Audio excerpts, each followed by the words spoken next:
todos bem-vindos a mais um Cash que Salva, esse Cash que Salva em formato especial, que é para o projeto Saúde, Beleza e Bem-Estar da Mulher, que é um projeto que a gente criou, que a IQS criou justamente para falar do universo feminino, né? O universo feminino que gera muito conteúdo, ainda mais nessa área de beleza e bem-estar e saúde, né? E hoje eu tenho o prazer de receber aqui o Dr. André Reda, que é um dos cirurgiões plásticos mais conceituados e respeitados da nossa região.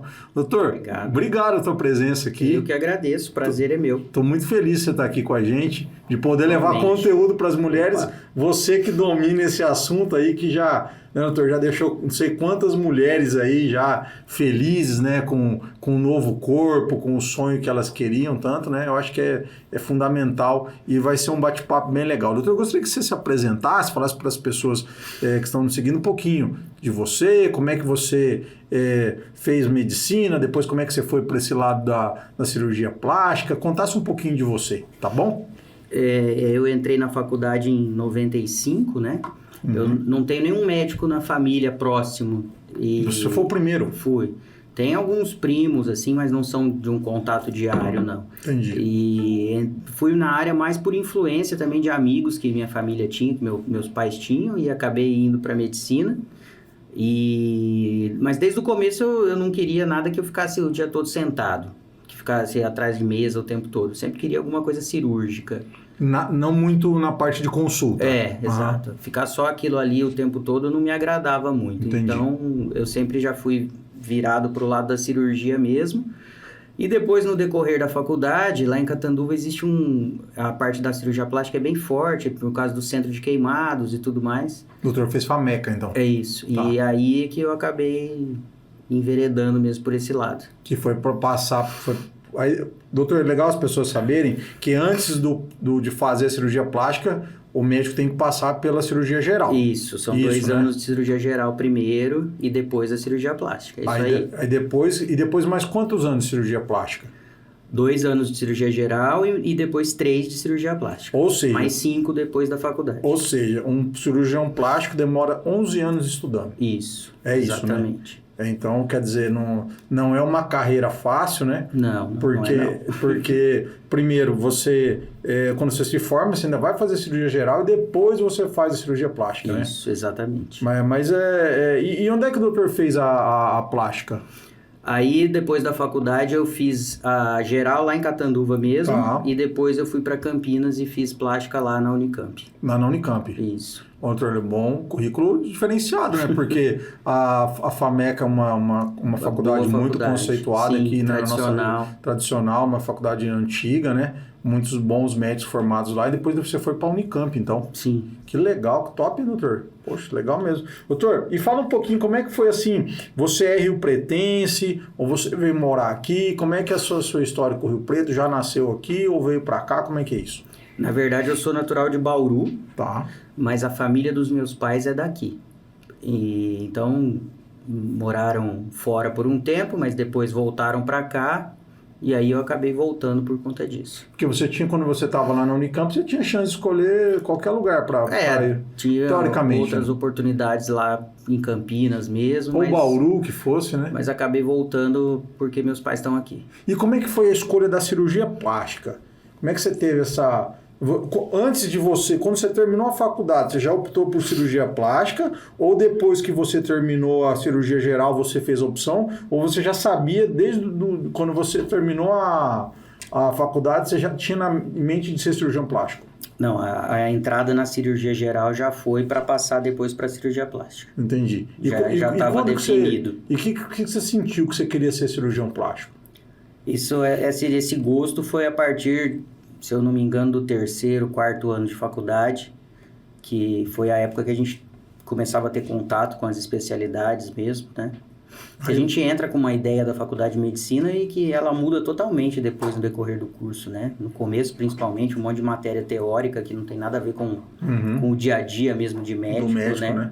E aí depois que a gente começa a ter o contato, e foi aí nessa época do 3º, 4º ano que eu acabei decidindo mesmo pela plástica. Então, quando você terminou o 6º ano, você já sabia? Já sabia, já. Eu já prestei as provas para cirurgia geral, mas já como a necessidade para depois entrar na plástica. Legal. Doutor, é uma especialidade muito difícil, né, a cirurgia plástica. Porque, primeiro, né, hoje qualquer cirurgião...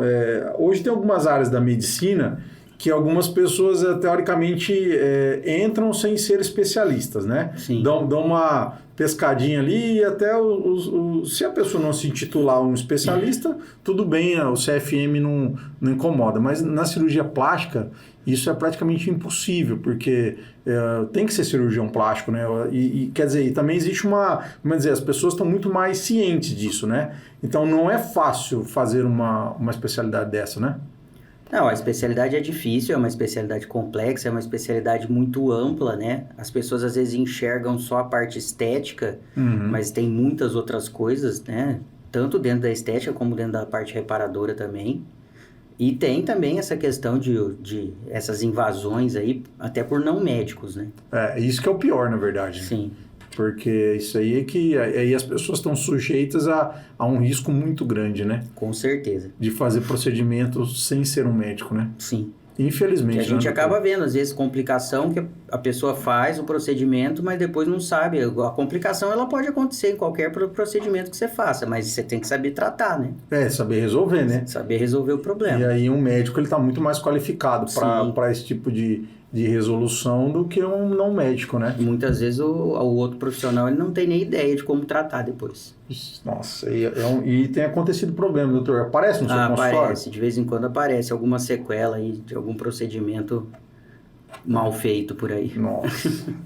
Bom, é por isso que a gente tem que levar informação, né, de qualidade para fazer com que as pessoas tenham entendimento, né? Bom, deixa eu falar um pouquinho aqui também, ó. Então, o doutor, como ele disse, ele passou pela faculdade de Catanduva, residência médica também lá, depois título de especialista pelo MEC, passando pela Unicamp, título de especialista pela Sociedade Brasileira de Cirurgia Plástica, né? Membro especialista da Sociedade Brasileira de Cirurgia Plástica, membro da Associação Médica, né? E também da Sociedade Internacional de Cirurgia Plástica e Estética. Isso, tá. Muito bom. Doutor, vamos falar agora do tema que as mulheres devem estar aí, quem está nos assistindo aí, que é um assunto muito amplo, né? E elas gostam de saber, né? Sim. Eu acredito que o doutor deve ser ali no seu Instagram, outros lugares, é muito questionado, né? E as mulheres querem... é bem diferente. O homem, quando ele toma decisão, ele não está muito preocupado, ele já toma decisão e vai. A mulher quer saber os detalhes, quer saber bastante coisa antes, né? E um tema que está muito em alta é sobre a lipo, né? E como que hoje, quais são os tipos de lipo que existe, da lipoaspiração, e quais são os principais benefícios para o paciente em lipoaspiração? Porque depois nós vamos falar daquela cirurgia. Pessoal, eu estou guardando o tema aqui principal para depois, que o doutor vai falar de uma cirurgia. Na hora que a minha esposa falou, nossa, esse doutor faz isso? Eu falei, faz, que é a cirurgia de recuperação rápida de próstata de mama. Sim. Mas calma aí que vamos falar primeiro da lipo. Vamos lá, doutor. A lipoaspiração é um procedimento já consagrado dentro da cirurgia plástica, né? Ela começou como simplesmente a retirada de gordura localizada, né? Isso pode ser feito no abdômen, nas costas, na coxa, no braço, onde você tem a gordura localizada.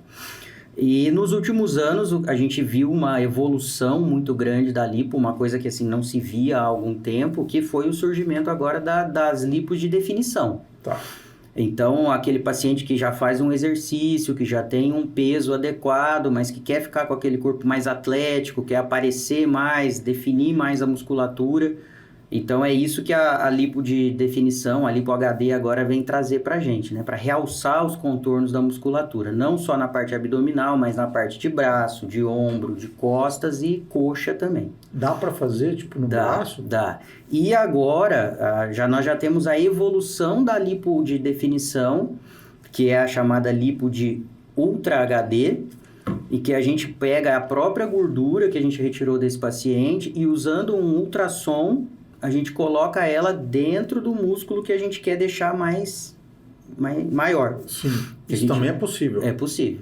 Então a gente faz isso nos músculos do abdômen, a gente faz isso aqui no bíceps, no trapézio, no deltoide, os músculos aqui do ombro. Para deixar ele mais volumoso. Mais em evidência. E usando o ultrassom para a gente ter certeza que a gente está pondo a gordura exatamente dentro do músculo onde a gente quer. Então o ultrassom guia o procedimento. Exatamente. Doutor, como é que funciona? Tipo assim, hoje, como a gente falou que você está super conceituado, uma clínica já consolidada, né? E assim, como é que é o teu... Para estar atualizado, você está buscando sempre congresso? Onde, por exemplo, esse é um procedimento top, né? Como é que um médico como você busca essa atualização hoje? A gente não dá para parar, né? Tem que o tempo inteiro estar atrás, e são cursos, né? Quem desenvolveu essa lipo de Ultra HD, de colocar a gordura dentro do músculo, é um médico brasileiro. Legal. Do Rio Grande do Sul. Eu conheci eles há cerca de 1 ano e agora continuamos fazendo cursos e tudo. Na verdade, nós temos um desenvolvimento grande tanto da técnica quanto da tecnologia. Tem muita tecnologia que ajuda hoje em dia também nesses resultados. Então, aparelhos que ajudam para fazer a lipo, para que a paciente sangre menos durante o procedimento, para que essa gordura possa ser tirada com mais facilidade, para fazer a pele dela retrair melhor, não ficar com flacidez. Doutor, isso tudo hoje está disponível para as pessoas. As pessoas têm buscado muito esse tipo de procedimento? Tem. As pessoas têm começado a procurar. Isso aí a mídia social ajuda muito, o Instagram ajuda demais, que as pacientes já vêm muitas vezes porque viram no Instagram, porque seguem, né? Ou alguém mostrou um resultado, né? E ela já vem falando, eu quero fazer a lipo HD, eu quero fazer a prótese de recuperação rápida. Entendi. E em alguns casos não enquadra isso? Ah, sim, com certeza. Principalmente relacionado à lipo, às vezes o paciente que está obeso, que está muito acima do peso, às vezes isso é uma coisa comum de chegar no consultório, eu quero tirar a minha barriga, isso não existe, né? Então a lipo ela é para gordura localizada, não para emagrecimento. Legal, isso é bom falar, né, doutor? Tanto a lipo convencional e principalmente a lipo HD, né? Não é para você perder peso. Até porque o médico tem um percentual de gordura ali de segurança, né, para ser tirado, né? Exatamente. Isso já foi estudado e já tem definido. Isso é muito importante para as pessoas. Esse limite, né? Porque o médico tem que passar essa segurança, né? Imagino que não tem como, né, doutor? Tem que mostrar ao paciente, não é para você emagrecer, para a gente fazer Sim. Né? Eu falo às vezes para paciente na consulta, eu prefiro que você vá embora brava comigo hoje do que você ficar brava depois da cirurgia, que não vai chegar no que você está querendo. Ou você perde peso antes, ou senão você não vai ter resultado. Isso é legal, né, doutor? Essa parte de sinceridade... Não adianta, né? É fundamental, né, no dia a dia, né? Sim. Porque isso também ganha muita confiança da paciente, né? Sim. Quando você fala a realidade, né? Às vezes ela não quer escutar, né? Exatamente, mas não adianta, né? Ou tem indicação ou não tem, né? Doutor, e me fala o seguinte, hoje no teu dia a dia, quais são os procedimentos mais buscados na tua clínica pelas mulheres? O que você faz mais comumente, assim, o que mais faz? O que as mulheres mais solicitam? Isso lógico que varia de acordo com o foco, às vezes, de cada cirurgião, mas de maneira geral, e o que eu vejo mesmo na clínica, é principalmente a parte de mama, seja aumento, seja redução, e a parte de contorno corporal, de abdômen, de lipo, de costas, de bumbum. Isso é o que mais... Até porque é o que eu foco também, né? Você tá bem segmentado, né? A gente acaba engrenando mais por um caminho, que é o que você acaba fazendo melhor e com mais frequência, e a medicina, eu acho que qualquer área assim, não dá para você saber tudo e você ter excelência em tudo, né? Porque as coisas ficaram muito, muito abrangentes. Então, você acaba tendo que ter um direcionamento para você poder oferecer o melhor naquilo, né? É difícil você fazer uma lipo, uma abdominoplastia, uma prótese de mama e fazer um lifting facial. Até pode, mas é foco, né? Isso é fácil de entender, né? Se você faz aquilo todo dia, é lógico que você vai fazer aquilo melhor. O que você faz uma vez por mês, uma vez a cada 2, 3 meses, é lógico que você vai ter um pouquinho mais de dificuldade, você talvez não consiga entregar todo o resultado que você gostaria, né? E, né, e o resultado é muito importante. Sim, né, doutor? a gente tem que focar sempre no... As mulheres estão cada vez mais exigentes, né? Sim. Doutor, e qual que é assim, o conselho que você daria para uma mulher que está pensando em fazer uma cirurgia plástica? Qualquer que seja. Vamos dizer, dessa área que você está, entendeu? O que ela precisa pensar antes de buscar, se é isso que ela quer mesmo, se ela está no corpo ideal? Qual que é o que você falaria para essa mulher? Olha, eu falaria o seguinte, é muito importante que ela tenha uma expectativa real, né? Às vezes a pessoa ela acha que a cirurgia vai resolver os problemas da vida dela, né? Uhum. Então, meu marido me largou, então eu vou fazer uma plástica, esse tipo de coisa. E não é esse o caminho, né? Então, eu acho que a pessoa tem que estar ciente do que a gente vai conseguir, e aí o médico também tem que ser honesto, né? Uhum. A gente pode fazer isso, pode fazer aquilo, mais do que isso não consegue.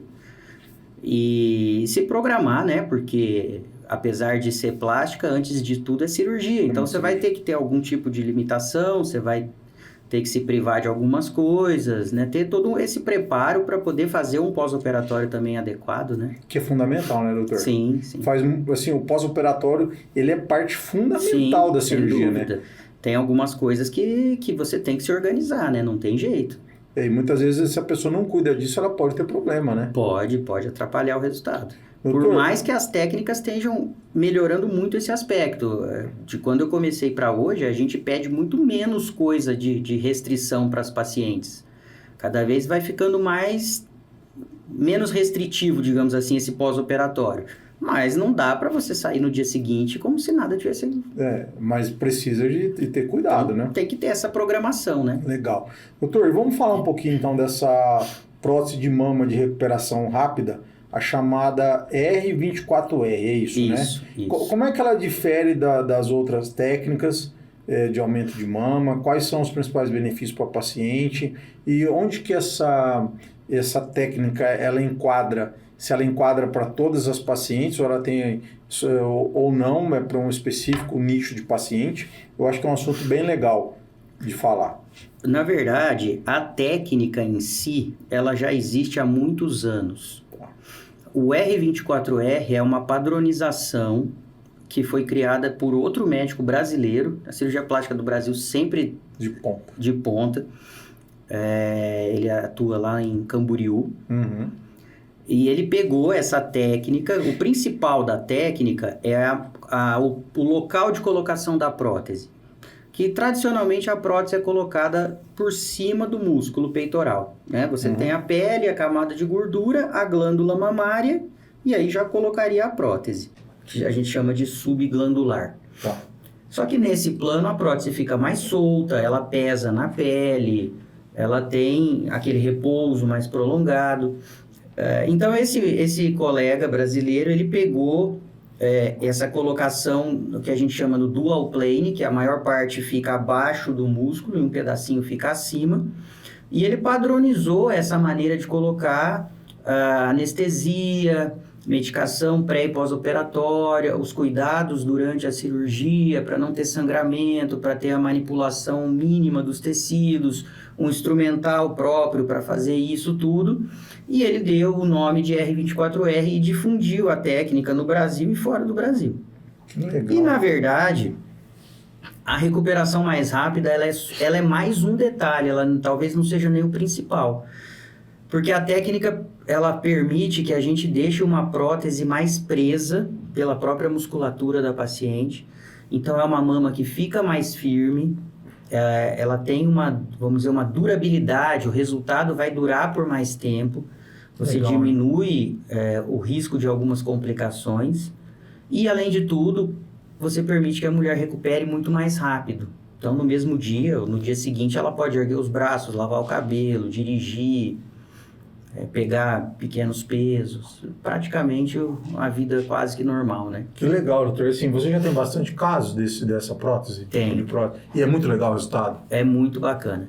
É muito bonito, a prótese fica bem firme e as pacientes, eu já escutei médico que não faz, que não sabe fazer, falar, não, isso é marketing. Não é marketing. As pacientes falam que realmente elas se surpreendem como elas conseguem fazer as coisas rapidamente mesmo. Doutor, e tem casos que esse tipo de técnica não enquadra? Ou todos são Não. possíveis? Ou é uma escolha sua ou da paciente? A princípio, qualquer caso que você tenha indicação de colocar uma prótese de mama, você pode fazer por esse método. Tá. Ele tem que ser um pouco mais criterioso na escolha do tamanho da prótese, porque como ela fica principalmente embaixo do músculo, o músculo ele não estica tanto quanto a pele, então não dá pra gente às vezes exagerar no tamanho. Não tem dá que pra colocar ser... uma prótese grande. Não, até dá, mas desde que seja compatível Tá. com o tórax da mulher. Não dá pra colocar aqueles exageros Sim. que na tradicional às vezes a gente conseguia, quando a paciente queria uma coisa muito grande. Uhum. Mas o fato dela ficar presa acaba deixando a mama com aquela voltinha, aquele contorno mais bonito do que a prótese maior na técnica tradicional. Ou seja, fica mais harmonioso. Fica. Doutor, veio uma curiosidade que agora você falou de próteses maiores. Você já teve muitas pacientes já que te procuraram para fazer algumas coisas exageradas assim? Na verdade, as maiores próteses que eu já coloquei até hoje foram em pacientes trans, Certo. que já tinham prótese e aí quiseram aumentar para tamanhos ainda maiores. Uhum. Teve uma vez uma paciente que queria colocar 1 litro e pouco de cada lado. E essa aí eu recusei. Entendi. Eu sei que ela operou com outro colega que colocou, mas eu falei, não. Mas Essa assim, eu passei. as mulheres têm uns desejos meio absurdos, assim, às vezes? Mas hoje em dia nem tanto. Melhorou, né? Melhorou. E também, novamente, eu acho que o tanto que a gente fala no Instagram, as pacientes já chegam mais informadas. Uhum. Tá mais fácil hoje em dia. Então a gente às vezes atende a paciente e fala, mas e aí, o que você quer perguntar? Tira tuas dúvidas. Não, eu já sei quase tudo, eu escuto, você fala, eu sigo você, eu sigo fulano, eu sigo Beltrano. Já chega já. Então, elas já sabem com bastante informação, então elas já sabem que a gente não pode. Não adianta, eu falo para elas, não adianta eu querer colocar Rio Preto dentro de Mirassol, que não vai caber. Não vai acontecer, né? Tem que caber no teu corpo. E tem que ficar bonito, harmonioso, Sim, né? né? Doutor, assim, você acha que vai ter mais, que tem avanços nessa tecnologia de prótese de mama? Você acha que o mercado prevê alguma coisa ou essa R24R já é um grande avanço? Ou você acha que, pelo que você tem acompanhado o mercado, você acha que vai ter mais coisas novas pela frente? Nesse segmento da prótese de mama, a princípio não vejo nada de diferente. Uhum. Na verdade, quando eu comecei em 2006, foi quando eu saí da residência, até agora, essa foi a grande mudança em relação à prótese de mama, né? Uhum. A técnica R24R e os cuidados que a gente usa hoje para diminuir contaminação. São 16 anos, doutor, já? 16 anos. São 16 anos. 16 anos já. 17 agora esse ano. 17 né? esse ano você faz. Bastante tempo, né? Parece que foi ontem, mas... Mas você tá jovem ainda, né? E imagino, deve ter muita história para contar, né? Doutor, e tem assim, você lembra de algum caso de resultado, assim, que te chamou muito a atenção, que te marcou? Sei lá, vou dar um exemplo, tá? E você vai pensando. Por exemplo, alguma mulher que fez um esforço financeiro para poder fazer uma mudança, né? Mudança de vida mesmo, né? Porque a cirurgia plástica proporciona isso. Ou Sim. Alguém que perdeu muito peso e aí precisava da cirurgia. Você tem algum caso que te lembra, assim, que você fala, cara, esse caso marcou a minha carreira, ali que você se emocionou junto, que você ficou ali, que você falou, pô, e a pessoa, sei lá, a pessoa entrou num lance muito legal, assim, de resultado. Na verdade, tem muitos pacientes assim. Tanto nesse lado financeiro que você citou, né? Que às vezes a paciente faz um sacrifício para conseguir o valor para operar. Tanto nesses casos de ex-obeso, que eu faço muito também. Legal. Paciente que perdeu aí 50, 60 quilos e assim, é uma mudança de vida muito grande. E as histórias Esses são lindas, pacientes né? ficam muito felizes, porque é outra vida, né? Aquele excesso de pele toda, então as pacientes ficam muito satisfeitas. E assim, isso deve deixar, assim, quando você recebe uma paciente dessa, o consultório deve ficar, assim, sei lá, eu acho que deve ser um momento de gratificação para você, assim, gratificante. Com certeza. Absurdo, né? Porque é para isso que você se preparou, né? Sim, sim. De ver o resultado, né? Paga mais do que o financeiro, né? Paga mais, né? Porque você consegue impactar mesmo a vida daquela pessoa, né? E aí, e também, doutor, lógico, hoje a gente tem N formas de divulgação, hoje você pode criar um site, você pode ter Instagram, você pode fazer o que você quiser, né? Mas a indicação de um paciente que teve bom resultado, né? Eu acho que porque a paciente vê na internet, ela vai ver centenas, né, dezenas de profissionais em qualquer área que ela for procurar, né? Uhum. Agora, você conhecer alguém que confirma aquilo que já fez, que já conhece, é outro... te dá outra credibilidade, né? E como é que foi, assim, essa tua consolidação em Rio Preto? Você conta um pouco da clínica que você fez, essa parte que você construiu lá, tem um centro cirúrgico legal lá também. Como é que foi isso na tua cabeça, assim? Quando é que você foi se consolidando? Como é que você foi dando esses passos, assim, que você foi cada vez mais crescendo e firmando mesmo, para se tornar hoje esse médico que você é conceituado na nossa cidade? Quando eu voltei para cá em 2006, eu comecei alugando sala em outras clínicas, né? Uhum. Então, eu passei por 2 clínicas, períodos curtos, que não deu muito certo. E depois eu fiquei mais de 10 anos na clínica de uma amiga. Eu não conhecia, mas virou amiga, que é a doutora Miriam, dermatologista. Sei. E eu sou um pouco medroso. Eu não tenho medo de arriscar. Então, já daria para eu ter feito a minha clínica um tempo antes. Mas, sim, por um lado tem um lado bom, né? Sim. Então, não dou o passo maior que a perna. E aí, em 2018, se eu não me engano, que a gente começou a construir. 2019. Um ano antes da pandemia. A pandemia começou em março, né? Nós inauguramos 2020. Em junho de 2020. No meio da pandemia. No meio da pandemia, doutor? O finalzinho da construção foi já na pandemia. Que legal. Ainda bem que faltava pouco. Ficou muito bonito lá, né? Ficou. Eu passo na frente lá de vez em quando. Ficou muito bom. É a realização de um sonho? Né? Sem dúvida. Vale a pena, né? Vale. Tem uma clínica própria, né? Só você, né? Atende só você, não dividiu com ninguém. Muito legal isso aí, né? E o paciente se sente melhor também, né, doutor? Sente, né? Hoje em dia a gente procura o máximo possível de conforto, da experiência do paciente como um todo, né? Não é só a cirurgia, desde a hora que ele entra em contato até depois da cirurgia, até o final do pós-operatório. Doutor, outra coisa importante é falar o hospital que você opera, né? Que é o IORP aqui em São José do Rio Preto, né? O IORP é um hospital de cirurgias eletivas, né? Ou seja, 100% das cirurgias que estão lá são cirurgias programadas, né? Então tem toda uma estrutura para atender a paciente. Fala um pouquinho disso, porque você tem uma estrutura muito legal tanto de atendimento de hotelaria, como também de anestesia, que tem uma equipe muito top lá, né? O pessoal do SEDAT, né? Sim. Então fala um pouquinho disso, que é uma coisa importante para o paciente, né? Para a paciente saber o nível do hospital que está sendo feita a cirurgia dela, né? Eu conheço o hospital lá, o IORP, desde que foi fundado, né? Desde que estava construindo, na verdade. O Mauro, que é o primeiro anestesia do grupo do SEDAT, ele anestesiava para mim antes, tá? do IORP. E aí, quando o hospital abriu, através dele eu fui conhecer tudo. E foi através dele que eu acabei indo para lá. E o fato de ser um hospital menor, de ser um hospital só para cirurgias eletivas, é uma tranquilidade maior. Tem uma hotelaria melhor, né? Um hospital mais tranquilo. Não tem aquela correria de hospital, né?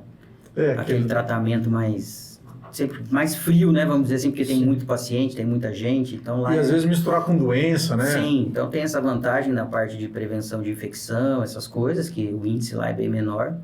E a parte também de hotelaria, que é muito boa, os pacientes gostam bastante. Geralmente, a tua paciente dorme depois de uma cirurgia? Depende. Uma cirurgia de mama, seja prótese ou redução de mama, ela vai para casa, não dorme. Passa o dia e no final do dia do alta. Cirurgia combinada, né? Mama e abdômen, mama e lipo, abdômen e lipo. Aí dorme uma noite e vai para casa no dia seguinte. Essas cirurgias combinadas são muito buscadas? São. É o dia, assim, toda semana tem? Toda semana, pelo menos 2 tem. Toda semana. Porque muitas vezes a paciente, desculpa te cortar. Não, pode falar, doutor, vamos bater papo. É aquela paciente da faixa dos 30, 40 e poucos anos, ela já teve aí 1, 2, 3 filhos, ela não vai ter mais filho, e aí ela já quer aproveitar. Então, ela já quer fazer a mama, ela já quer fazer o abdômen, às vezes ela quer fazer lipo nas costas também, né? Então, que é a cirurgia da mamãe que a gente chama, né? A cirurgia tripla. É isso que eu ia te perguntar. Essa cirurgia está muito vinculada depois que a mulher já definiu, tipo, Sim, sim. Né, a questão familiar, já está decidida, né? Que é um procedimento que ele também requer um pouco mais de cuidado. E tem que ter uma definição já da vida, né? Vamos dizer assim. Sim, né? porque se ela engravida depois, ela acaba perdendo um pouco do resultado. Então, normalmente é a cirurgia da mulher que já definiu os filhos dela, né? A recuperação, ela é mais demorada nessas cirurgias combinadas? Depende muito da paciente, viu? A gente vê paciente que às vezes faz cirurgia combinada, você fala, puxa, essa cirurgia foi grande, é provável que a paciente fique um pouco mais debilitada e não fica. Entendi. Depende muito do tempo cirúrgico, isso é um fator muito importante, tanto para complicação quanto para recuperação. Isso aí já foi estudado, já existe, padronizado, né? Hoje em dia, o ideal é que você não passe de 5 horas numa cirurgia, uma cirurgia estética. A partir de 5 horas, o risco de complicações ele tem um crescimento bem maior. A curva aumenta. A curva fica estável até 5 horas e de 5 para cima ela tem um aumento grande. E a maioria das cirurgias encaixa nesse tempo de 5 horas, essas combinadas? No meu caso, encaixa. Aí você depende tudo de equipe, de todos esses fatores. Para você não poder opera ir sozinho, mais você tem uma rápido. equipe, né, doutor? Ao longo desse tempo você conseguiu criar isso também, né? Então, desde o anestesista, né? Da anestesia e de instrumentador, de auxiliar, de tudo, né? Tudo isso faz parte. Tudo isso você ganha tempo na cirurgia. Isso você proporciona maior benefício para o seu paciente. E é melhor para o paciente, com certeza. Isso aí já foi comprovado, não sou eu que estou falando, não. E eu imagino Se também... você deixar o paciente na cirurgia 10 horas ou você fazer em 4, 5... o risco do paciente é totalmente diferente. E no seu dia a dia também, pela experiência que você tem, muitos casos que você já fez, você tem ampla noção disso, né? Sim. A hora que a gente examina, a gente já sabe mais ou menos o tempo, né? E aí, pelo histórico do paciente, se tem alguma doença, alguma comorbidade, ou pela idade, a gente consegue definir se dá para fazer associado ou não, né? Doutor, fala para uma mulher que está nos escutando agora, se essa mulher que tem medo de operar, ela quer fazer, tem vontade de fazer, entre aspas, precisa fazer porque ela quer fazer, né? Vai mudar a vida dela, mas ela tem medo de fazer cirurgia. Isso é uma coisa que a gente escuta com muita frequência, viu? Não é incomum. O que a gente pode falar hoje é que as técnicas são muito melhores, tem as tecnologias, como eu disse, que ajudam muito, né? Diminuem muito os riscos. Muita gente tem medo de anestesia, é comum a gente escutar isso. Eu não tenho medo da cirurgia, eu tenho medo da anestesia, mas a anestesia está muito segura. Talvez seja uma das áreas da medicina que mais evoluiu. Com certeza. Então, hoje o anestesista ele controla tudo. Eu nunca tive um problema na cirurgia, com anestesia, com nada, graças a Deus. Ainda mais aquela equipe lá do York, né? Mais de 5.000 cirurgias e nunca teve nada.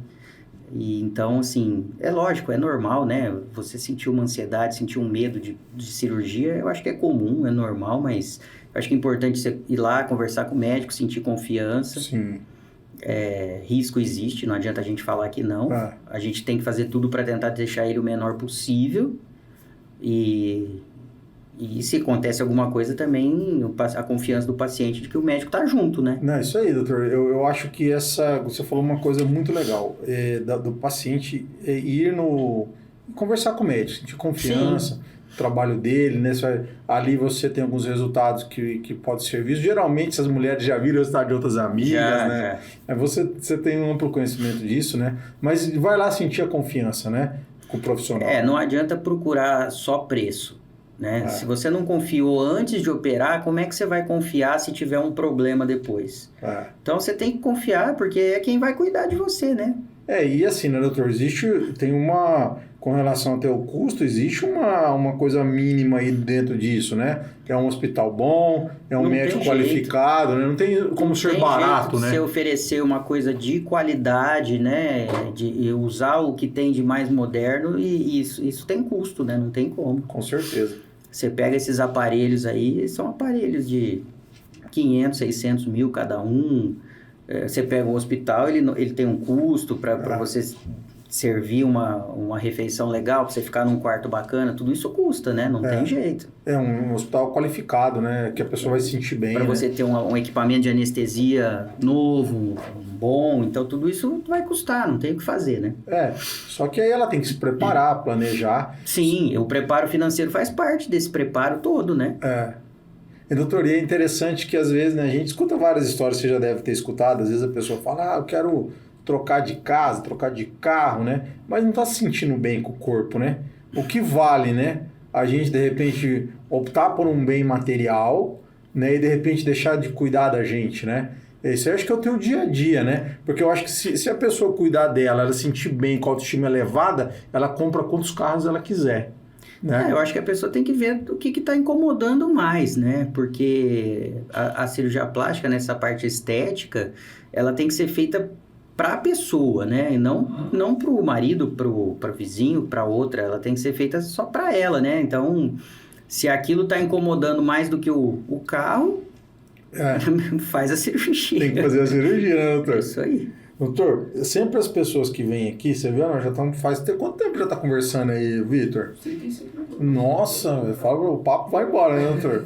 Geralmente quem vem aqui, eu faço 2 perguntas. Uma eu já te fiz, né, sobre algum caso que você lembra, você disse que teve vários casos, né, que te passaram aquela emoção de mudança de vida, né? Uhum. E se hoje, assim, a segunda pergunta, se você fosse dar um conselho para você mesmo lá no início da carreira, qual conselho você daria hoje? Você vai voltar lá atrás, eu faria isso, ou não faria, ou segue, foi tudo bem, ou eu faria, sei lá, vou chutar aqui, tá? Teria feito essa clínica antes, suponho. Estou só dando um exemplo, né? O que você faria? Qual conselho você daria? O que você faria de diferente? É difícil você falar depois que já passou, né? É comentar o jogo jogado, né? Porque assim, é lógico que tem um monte de detalhes que todo mundo se fala, putz, podia ter feito tal coisa assim, assado. Talvez se eu tivesse menos medo, fosse menos medroso, poderia ter feito a clínica até antes, com certeza. Tinha condição para fazer há bastante tempo, né? Mas aí você fica com medo, putz, vou sair daqui, vou montar um negócio sozinho. E assim, calhou com a pandemia e o negócio... E foi acertado. Triplicou, né? No meio da pandemia, então...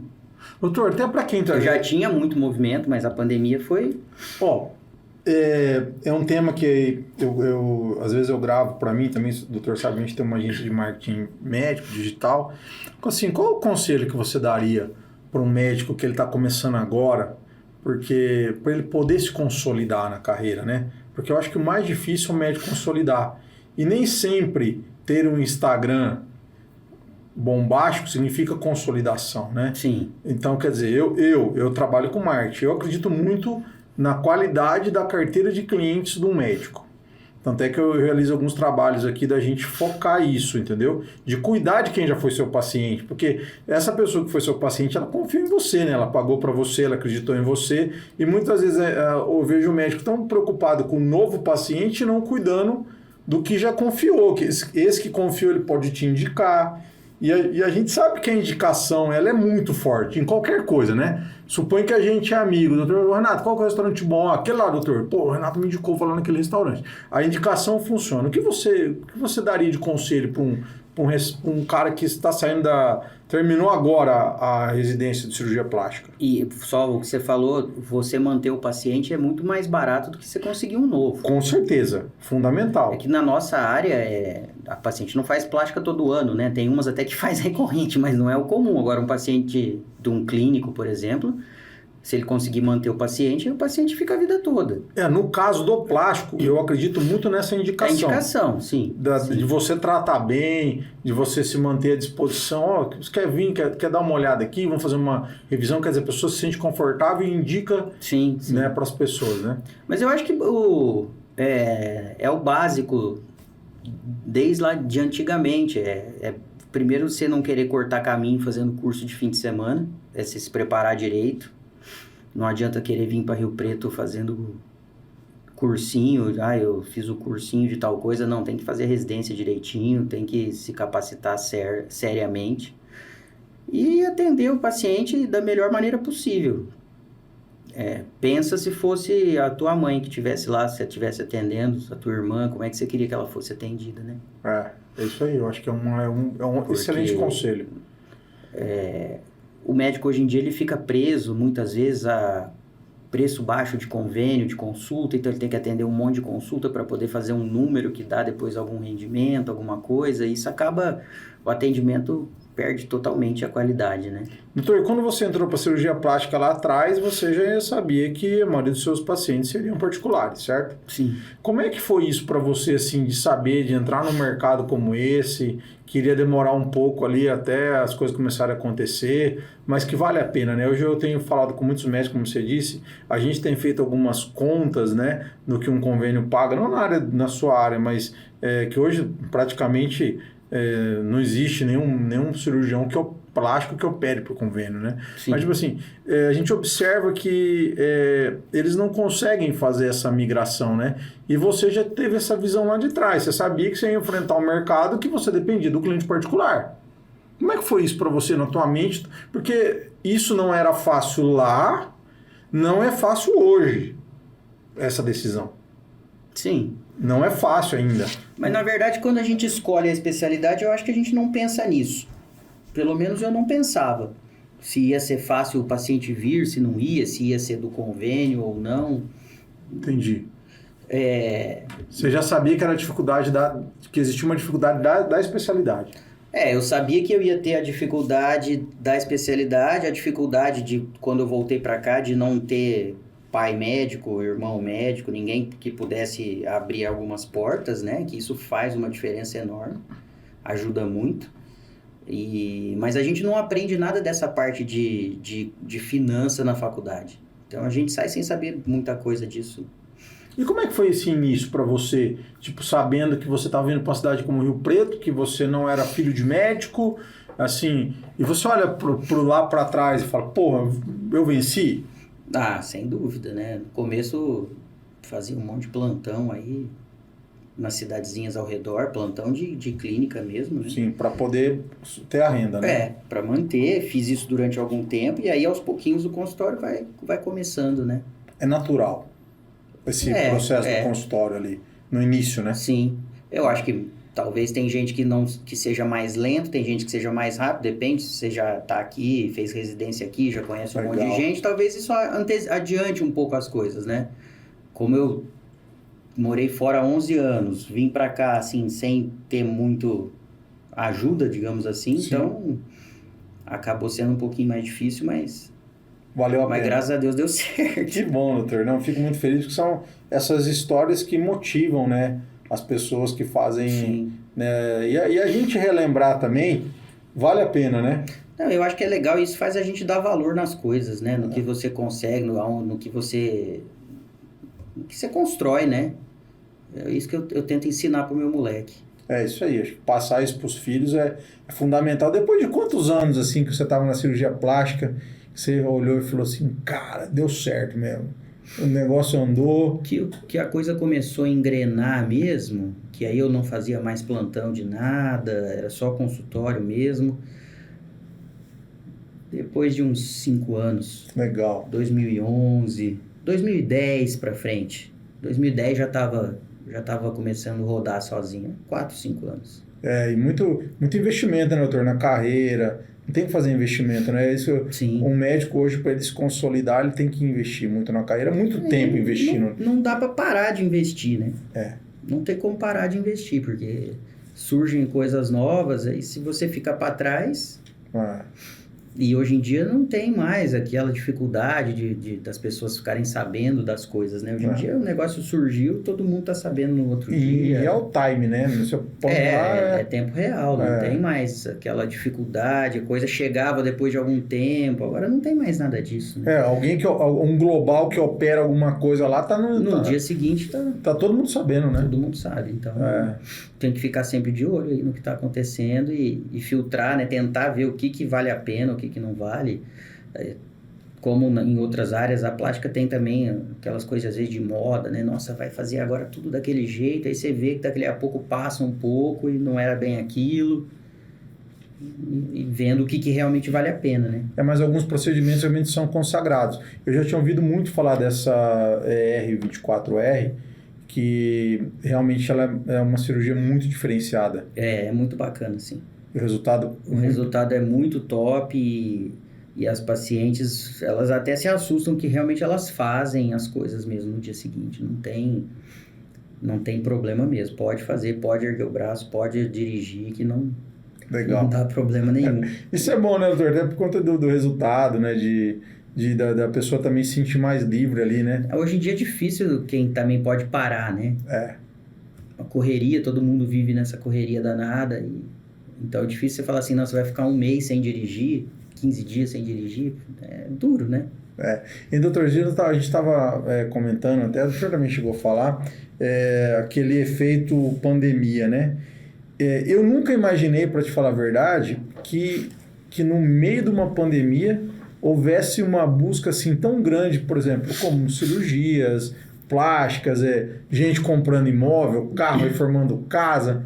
O que você acha que aconteceu? Assim, você que vivenciou isso, que assim, você, naquele momento também, você trabalhou muito, né? Você conversou com as pessoas, né?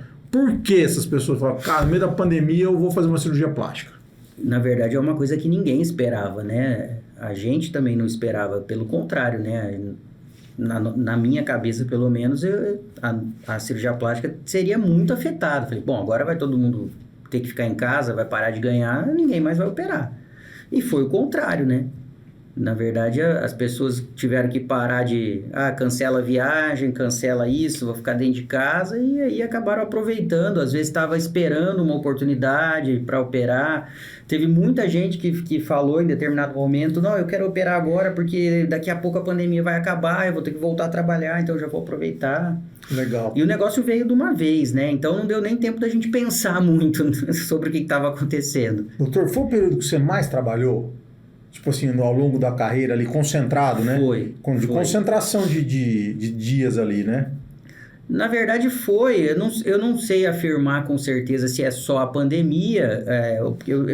Eu vinha nessa crescente, né? Então, o crescimento ele vinha acontecendo ano após ano e na pandemia ele foi mais rápido, digamos assim. Porque você já tem um consultório forte. Você já tem... Você já está consolidado, mas então você é a pessoa certa para a gente fazer essa pergunta. Agora ele manteve, esse crescimento ele continua, né? Ele continua acontecendo. O ano passado ele aconteceu e esse ano até agora, esses primeiros 3 meses, ele também aconteceu. Continua tendo esse crescimento. Olharam mais para dentro delas, assim, de repente a pessoa se olhou no espelho e, sei lá, a gente passou uma sensação ali de pô, tô cuidando de várias coisas, não tô cuidando de mim.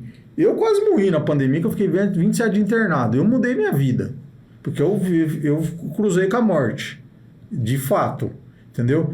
Então, eu acho que as pessoas puderam olhar para dentro e falar, cara, de repente estou cuidando de 200 coisas e não estou olhando para mim. Você acha que foi isso que aconteceu? Estou fazendo tudo e não estou tirando o meu tempo, né? Pode ser também. E o investimento também, né? Às vezes gastou dinheiro com tantas outras coisas e não gastou com ela também, né? Sim. Né? Porque de se sentir bem, né? E aí não tinha mais com o que gastar, de repente, né? Não posso sair de casa, não posso ir jantar, não posso ir viajar. Eu, para o doutor ter uma ideia, eu emagreci 13 quilos e nunca mais voltou.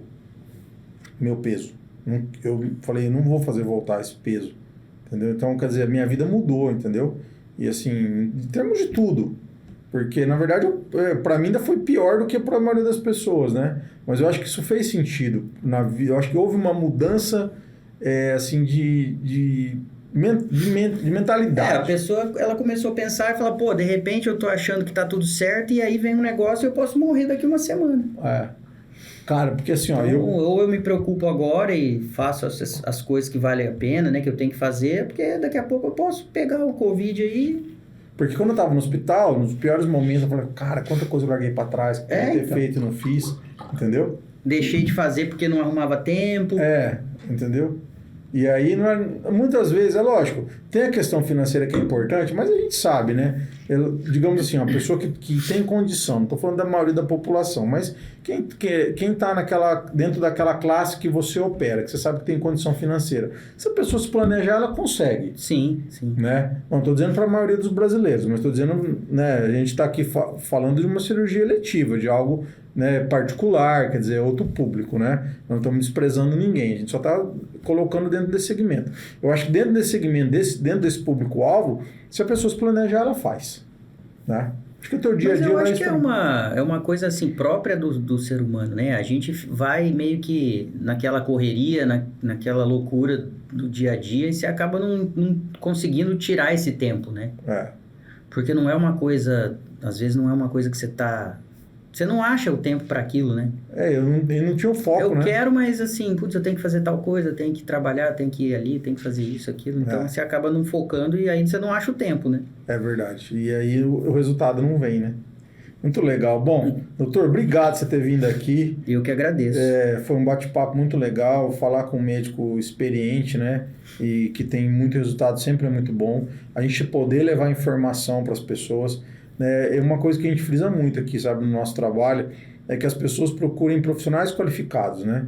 Então, principalmente você que está nos assistindo, se o médico falou que ele é especialista, consulta se ele realmente é um especialista, se ele fez a residência, se ele fez a prova de título, se ele tem o RQE, que é o Registro de Qualificação de Especialista, né, em todas as áreas, né? Porque isso é muito importante. Com certeza. Né, de saber o resultado desse profissional, olhar a clínica dele. Né, o doutor mencionou que ele fez mais de 5.000 cirurgias, ou seja, isso tudo para trazer cada vez mais segurança. Né? Lembrando que, é lógico, qualquer cirurgia ela tem os seus riscos, mas é possível minimizar esses riscos, né? Sim, a gente vai...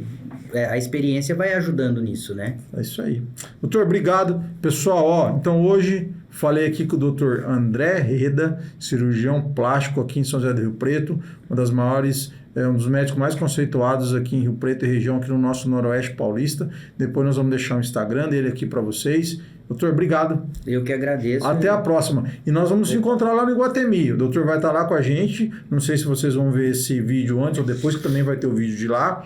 Num talk show onde o doutor vai estar com outros profissionais de outras áreas, falando também da saúde, e no caso dele, beleza e bem-estar da mulher, que é que ele proporciona aí há quase 17 anos. Isso aí. Quantas transformações, doutor? Graças a Deus. Ele já tem caso, que o cara terminar e não conseguiu o bate-papo. Já tem caso que operou a mãe e a filha? Já. Mãe e filha. Agora tem 2 irmãs que eu já operei, agora a mãe veio. Legal. A mãe veio e falou assim, não, agora eu já ajudei as 3 filhas, agora é a minha vez. Legal, hein, doutor? Entendi a semana passada. Já agendou a cirurgia? Está fazendo exame já. Legal. Mas já tem sim, de mãe e filha, mais de vários casos já. Outro assunto que a gente não falou, que é importante, o doutor falou, toda cirurgia plástica, o médico pede os exames, né, doutor? Sim. Não vai para uma cirurgia... Comenta sobre esses exames, eu acho que é importante a gente falar sobre isso. Essa parte de pré-operatório, ela é importante, né? Para você ver a saúde da pessoa, né? Às vezes as pessoas perguntam, mas eu tenho 50, eu tenho 60 anos, eu ainda posso fazer cirurgia? Pode, se tua saúde for boa, se teus exames estiverem normais, você pode fazer. Lógico que vai ter alguns cuidados a mais, algumas diferenças pela idade, mas pode. Então é obrigatório, né? Toda cirurgia que vai ter anestesia tem que fazer os exames, exame de sangue, exame cardiológico, é fundamental. Até para trazer mais segurança. Sim, com certeza. Legal. Bom, gente... Segurança é sempre prioridade, né? Não se realiza nada sem isso, né, doutor? Com certeza. O básico, né, dos exames, de estar dentro de um hospital diferenciado, de ter uma equipe de anestesista diferenciada e um médico que é experiente, né? Segurança não tem preço, né? Essa somatória... Não dá para abrir mão. Essa somatória faz com que o risco seja minimizado. Muito menor, com certeza. Legal. Bom, pessoal, obrigado a todos vocês. Obrigado, Vitor, por ter acompanhado nós aqui nesse... super bate-papo aqui com o Dr. André Reda, e aí você acompanha. Depois, se você tiver dúvida, entra no Instagram do doutor, manda lá para ele, lá no direct, com certeza ele vai responder você. Legal? Obrigado, até a próxima.